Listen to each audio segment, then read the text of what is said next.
creating a future state, a plan, a detailed roadmap is a lot of work. Yes. Without 100% guarantee for success. Yeah.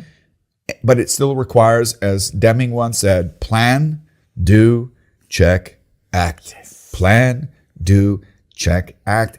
And a good strategic plan must have a huge element of agility, but it also must have a huge backbone of predictive vision, mission, and guidelines. I've seen many plans in my career, and I'm pretty sure I did not even see one plan that worked out. Yeah, but did they achieve the actual end goal? Yeah, most of the time. But what was the success criteria? Mm-hmm. The success criteria is, with a plan, you can measure the deviation, and as soon as you deviate from what you were planning to do, you can set actions to bring you back to plan. Yeah. And now I'm happy with Agile, because if the actions to take to bring me back to the plan can be different. If we're going to the west and there's a thunderstorm, we might not be in the position going via train, but we need to take the bicycle or whatever. Yeah. But this doesn't change the basic plan to go to the west.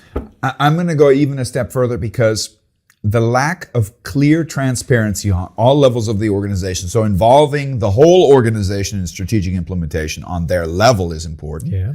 Understanding the level above me and below me so that I can integrate is important. But if you don't create this level of transparency, and also accept that transparency is going to disappoint you. Yes. Okay.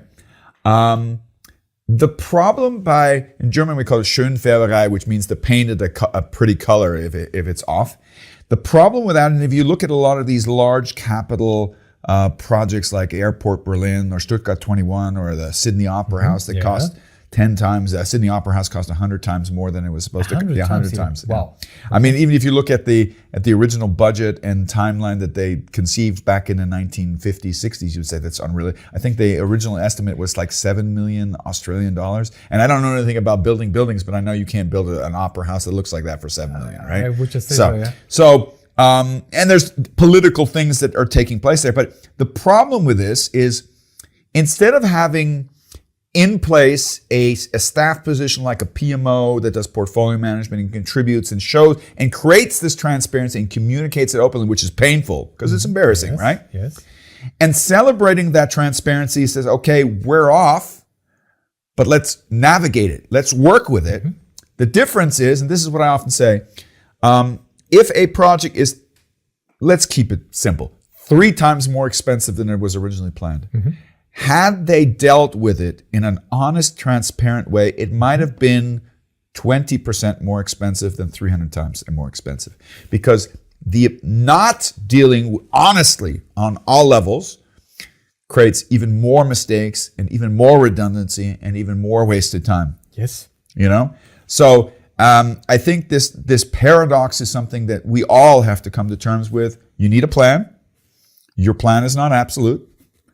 Having a plan doesn't mean you're going to hit a bullseye, but it hopefully guarantees that you hit the dartboard and don't throw it in the wrong direction.